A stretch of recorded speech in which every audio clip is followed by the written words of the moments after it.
Welcome to TG24 TV news Bharata. పత్తి రైతుల కోసం మాజీ మంత్రి ప్రస్తుత ఎమ్మెల్యే హరీష్ రావు రాష్ట్ర పర్యటనలో భాగంగా కేసముద్రం వ్యవసాయ మార్కెట్ యార్డుకు పోయి రైతులతో మాట్లాడి రైతుల కష్టాలు తెలుసుకున్నారు.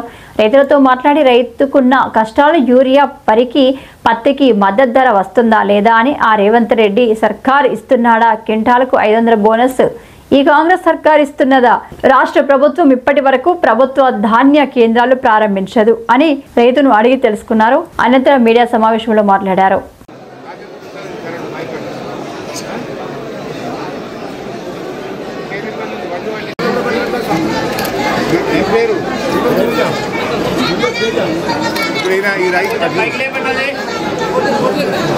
ఈ రైతు గుగులోతు తేజ అనే రైతు కేసముద్రం మార్కెట్ యార్డుకు సన్న రకం వడ్లు RNR వడ్లు కష్టపడి పండిస్తే 2311 రూపాయలకు కొన్నారు. రేవంత్ రెడ్డి ఏమంటాడు, నేను బోనస్ ఇస్తున్నా, క్వింటల్కి 500 బోనస్ ఇస్తా అన్నాడు. అంటే మద్దతు ధర 2369, బోనస్ 500 కలిపితే 2869 రావాలి క్వింటాల్కి. కానీ గుగులోతు తేజకు 2311 వచ్చింది. అంటే క్వింటల్ మీద 650 రూపాయలు నష్టమైంది. మరి రేవంత్ రెడ్డి నీ జూబ్లీ హిల్స్ ప్యాలెస్లో కూర్చొని అంత బాగుందని బట్టి ఇప్పుడు ఈ తేజకి ఏమైంది, 650 రూపాయలు పోయింది. ఇది ఏమంటుండు గుగులోతు తేజ, ఇప్పుడు నాకు యూరియా బస్తాలు దొరకలేదు, పంట దిగుబడి తగ్గింది, పండిన వడ్లు అమ్ముకుందామంటే ఇక్కడ గవర్నమెంట్ సెంటర్ లేదు, ఎవరు వడ్లు కొనే దిక్కు లేదు, బోనస్ రావడం లేదని ఈయన అర్రాస్ పాట. ఇది ఏమంటారు దీన్ని, టెండర్, ఆన్లైన్ టెండర్ 2311 అమ్మిడు. పోయిన యాసంగి బోనస్ వచ్చిందా తమ్మి? అప్పుడేడా మీరు గుర్తుల మార్కెట్ ఏం పేరు? నీకు యూరియా బస్తాలు ఏడ తెచ్చుకున్నావు తేజ? ఎంతకు రైతులు 300 ఎన్ని దొరికినాయి?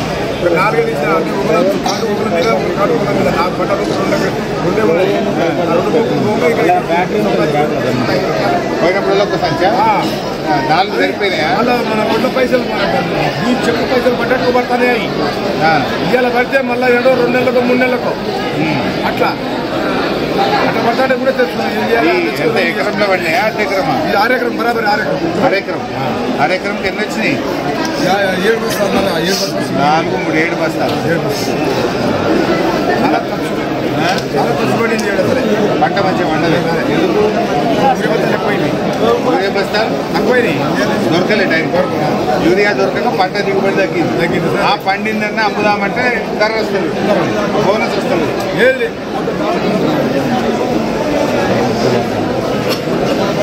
2311 కంపెనీ.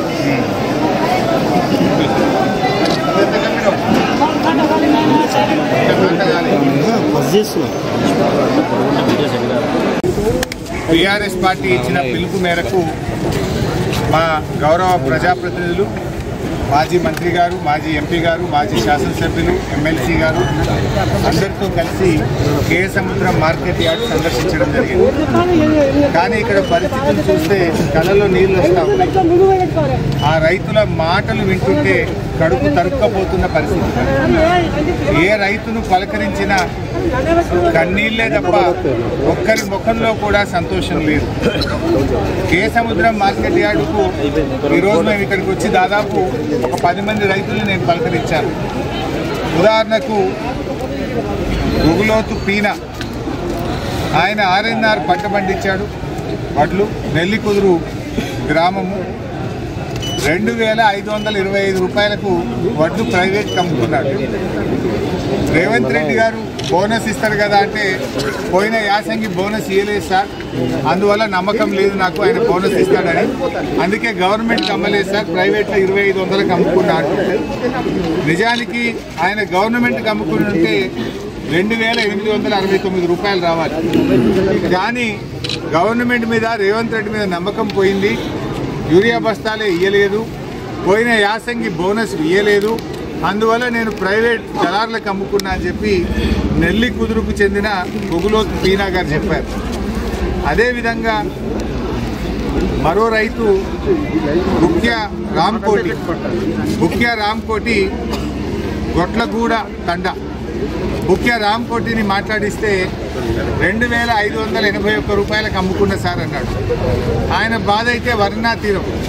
సార్ యూరియా బస్తాలు దొరకక 317 అది 1500 రూపాయలకు బస్తా ఉంటుంది.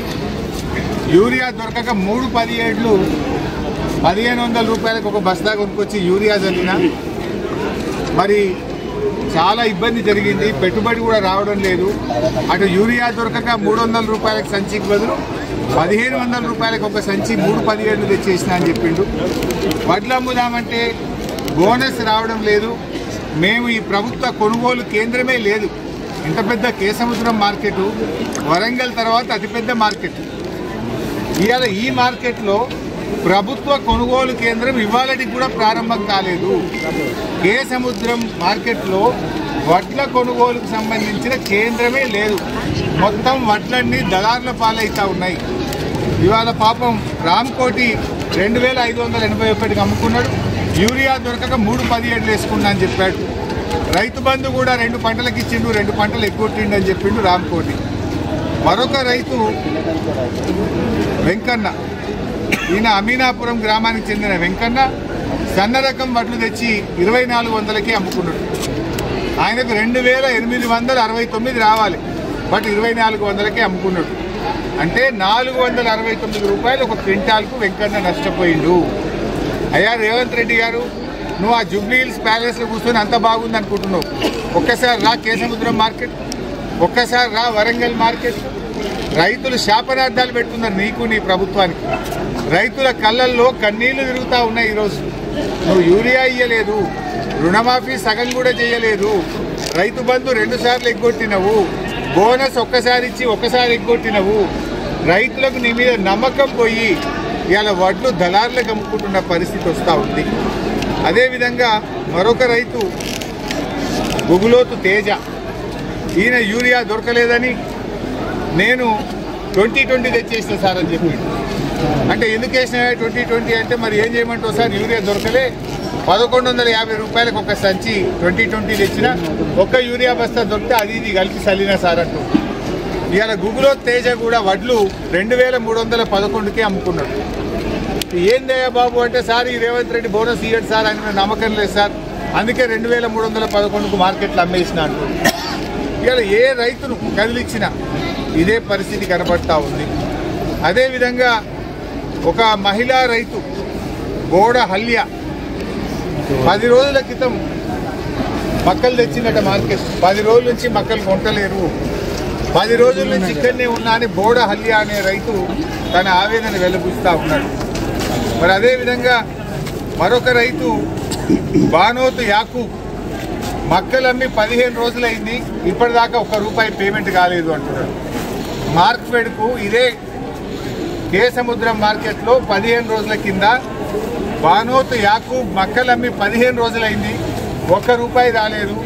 యాసంగికి నేను దుక్కి దున్నాలే, ట్రాక్టర్కు పైసలు లేవు, మందు బస్తాలకు పైసలు లేవు, ఏం చేయాలి సార్, పైసలు రాలేదు, రోజు మార్కెట్ చుట్టూ తిరిగిపోతున్నా, రోజు రేపే అంటుండ్రు, మక్కల పైసలు పట్టలేవు అని ఈరోజు మాట్లాడుతున్నటువంటి పరిస్థితి ఉన్నది.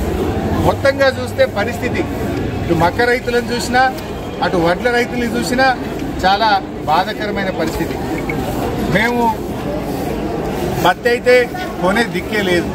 ఇలా ప్రభుత్వాన్ని సూటిగా డిమాండ్ చేస్తూ ఉన్నాం, వెంటనే కేసముద్రం మార్కెట్లో వడ్ల కొనుగోలు కేంద్రం ప్రారంభించండి. బతుకును తీసుకుపోయి మార్చురీలు వేస్తుంది. ఇది మీ పాలన. వైద్యం అటకెక్కింది, రైతులకు యూరియా దొరకది, ఏంటి రోడ్లు, ఏ రోడ్డు పైనా ఇంత గుంతలు. నేను వరంగల్కి వెళ్ళి కేసముద్రం వస్తామంటే మా రవీందర్ అంటే ఆ రోడ్డు పోతే అన్ని గుంతలే ఉన్నాయని ఈ రోడ్ల పట్టుకొచ్చింటాను. మోసేది రోజు గుంతలే అట మొత్తం. అంటే నీ 2 ఏళ్ల పాలనలో కనీసం ఆ రోడ్లను రెన్యువల్ కాదు కదా, కట్టెడు మట్టి కూడా వస్తలేవు, ఇంత డాంబర్ కూడా వస్తలేవు పొక్కలల్లా. నీ పాలన గట్టున్నది. అంటే రోడ్డు బాగలేదని రూటు మార్చుకొని రావాల్సిన పరిస్థితి వచ్చిందయ్యా రేవంత్ రెడ్డి. ఇక కోమటిరెడ్డి గారు మాట్లాడితే 60,000 కోట్లతో రోడ్లు చేస్తున్నట్టు. అదే వెంకటరెడ్డి ఏ ఊరికి పోదని చెప్పరాదు. ఏదన్నా ఒక్క రోడ్ అన్నా గుంతలు లేకుండా ఉన్నదే రాష్ట్రంలో. కనీసం ఉన్న పొక్కలన్నా కూర్చు, రోడ్లు మరమ్మతన్నా చెయ్యి. నీ కొత్త రోడ్లు దేవుడెరుగు, నీ 60,000 కోట్ల దేవుడెరుగు. కానీ ఈ తెలంగాణలో ఏ నియోజకవర్గం పోయినా 2 ఏళ్ల నీ పాలనలో ఎక్కడన్నా తట్టెడు డాంబర్ పోసినవా, ఒక్క రోడ్ వేసినవా? కొత్త రోడ్లు కాదు కదా, ఉన్న రోడ్లను ముందు మరమ్మతు చేయండి. చాలా పరిస్థితి ఆందోళనగా ఉంది. ఆ JNTU కాలేజ్ కేసీఆర్ గారు శాంక్షన్ ఇచ్చారు, ఇప్పటిదాకా ఇంజనీరింగ్ కాలేజ్ పని స్టార్ట్ అయితే లేదు, దాన్ని పట్టించుకునే పరిస్థితి లేదు. హార్టికల్చర్ డిగ్రీ కాలేజ్ ఇచ్చాం, దానికి ల్యాండ్ లేదని బిల్డింగ్ తరలించడానికి కుట్ర చేస్తూ ఉన్నారు. మల్యాలలో హార్టికల్చర్ కాలేజీ కట్టాలని ఆనాడు కేసీఆర్ గారు ప్రభుత్వం నిర్ణయించింది. 2 ఏళ్ళైనా ఈ ప్రభుత్వం వచ్చినాక ఆ రోజు నిధులు మంజూరు చేశాం, కానీ ఈ ప్రభుత్వం దాన్ని మల్యాల నుంచి తరలించే కుట్ర చేస్తూ ఉన్నారు. మల్యాలలోనే వెంటనే హార్టికల్చర్ కాలేజ్ పనులు ప్రారంభించాలని బీఆర్ఎస్ పార్టీ పక్షాన హెచ్చరిస్తూ ఉన్నాం. అదేవిధంగా మహబూబాద్ మున్సిపల్ బిల్డింగ్ మొత్తం అయిపోయింది, జరంత పని ఉంది. 2 ఏళ్ళ ఇంకా మున్సిపల్ బిల్డింగ్ పూర్తి చేసే పరిస్థితి లేదు. ఇవాళ ఎస్టీలకు, మా లంబాడీలకు కనీసం ఒక మంత్రి పదవి కూడా ఇవ్వలే ఈ ప్రభుత్వం. మంత్రి పదవి ఇవ్వలే, డిప్యూటీ స్పీకర్ ఇస్తామన్నారు, చెప్పి 6 నెలలు అయ్యా. కానీ దానికి అసెంబ్లీ పెడతామంటే రేవంత్ రెడ్డికి భయం అవుతుంది. ఎందుకంటే అసెంబ్లీ పెడితే ప్రతిపక్షాలు నిలదీస్తాయేమో, ప్రతిపక్షాలు ప్రశ్నిస్తాయేమో అని అసెంబ్లీ పెట్టే ధైర్యం చాలతలేదు రేవంత్ రెడ్డికి. 6 నెలల నుంచి అసెంబ్లీ పెట్టి డిప్యూటీ స్పీకర్ ఎన్నిక పూర్తి చేస్తలేదా? అంటే డిప్యూటీ స్పీకర్ ఎన్నిక చేస్తే అసెంబ్లీ పెడితే మళ్ళీ అన్ని ఏమడుగుతారో, ప్రతిపక్షాలు నిలదీస్తారేమో అని భయపడి అసెంబ్లీ పెట్టలేవా రేవంత్ రెడ్డి? ఈ సంవత్సరం వారం రోజులు కూడా అసెంబ్లీ పెట్టలే. నేను 40 రోజులు పెడతా అంటే కదా అసెంబ్లీ పెట్టడానికి ఎందుకు భయపడుతున్నావు? తక్షణమే అసెంబ్లీ సమావేశాలు పెట్టండి, డిప్యూటీ స్పీకర్ ఎన్నిక పూర్తి చేయండి, ప్రజా సమస్యల మీద చర్చించండి అని డిమాండ్ చేస్తూ ఉన్నాం. లంబాడీలకు కూడా వెంటనే, గిరిజనులకు, లంబాడీలకు మంత్రివర్గంలో స్థానం కల్పించాలని కూడా ఈరోజు బీఆర్ఎస్ పార్టీ డిమాండ్ చేస్తూ ఉంది. అంటే మీరు ఇవాళ లంబాడీలను, తండాలను చిన్నచూపు చూస్తూ ఉన్నారు. ఆనాడు కేసీఆర్ గారు తండాలను గ్రామ పంచాయతీలు చేశారు, ఎస్టీలకు 10% రిజర్వేషన్ ఇచ్చారు. అన్ని తండాలకు మా అక్కనే ఆ రోజు 400 కోట్లు ఒక మహబూబాద్లో తండా రోడ్లకు మంజూరు చేశారు. ఒక రోడ్ పని అయితే అన్నీ ఆగిపోయినాయి, సగమై ఆగిపోయినాయి. ఆనాడు తండాలకు రోడ్లు ఇచ్చినాం, పోడు భూములకు పట్టాలు ఇచ్చినాం, అదేవిధంగా 3 ఫేజ్ కరెంట్ ఇచ్చినాం, 24 గంటలు. ఇవాళ గిరిజనులకు మంత్రి పదవి ఇచ్చాం. అన్ని రకాలుగా లంబాడీలను, మా గిరిజనులను గౌరవించిండు మా కేసీఆర్ గారు. బంజారా హిల్స్లో బ్రహ్మాండంగా బంజారా భవన్ కట్టించారు, కొమరం భీం భవన్ కట్టించారు కేసీఆర్ గారు. 2 ఏళ్లలో మీరు చేసిన ఒక్క పని, మా లంబాడి బిడ్డలకు చేసిన ఒక్క పని ఏదైనా ఉంటే చెప్పండి. ఉద్యోగాలు ఇవ్వలేదు, ఇవాళ ఎరువులు ఇస్తలేవు, పండిన పంట కొంటలేవు, కనీసం ఉన్న మంత్రి పదవి కూడా ఇవ్వకుండా లంబాడీలకు కూడా అన్యాయం చేసింది రేవంత్ రెడ్డి గారి ప్రభుత్వం. ఇలా ఆలోచిస్తున్నారు. ఇవాళ ఏ రైతులు గెలిచినా కేసీఆరే బాగుండే. అంతా ఆగమాగం చేసిండ్రు సార్, ఆశ చెప్పిండ్రు సార్, మోసం చేసిండ్రు సార్, కేసీఆరే బాగుండు, మళ్ళీ కేసీఆర్ రావాలని. ఇవాళ కేసముద్రం మార్కెట్లో ఏ రైతులు గెలిచినా రైతు నోట కేసీఆరే కనబడతా ఉన్నాడు. నీ అన్నీ కూడా మాయ మాటలు. ఇవాళ రైతుల్ని నట్టేట ముంచినావు. ఇప్పటికైనా వెంటనే మక్కలు, వడ్ల కొనుగోలు కేంద్రాలు ప్రారంభించండి, వెంటనే పంటలు కొనండి, పత్తి రైతులకు అన్యాయం చేయకండి, పత్తి యథావిధిగా ఎకరానికి 12 క్వింటాలు కొనాలని బీఆర్ఎస్ పార్టీ తరఫున డిమాండ్ చేస్తుంది. హాయ్ అండి, నేను మీ Satyasri. Please do subscribe TG24 TV.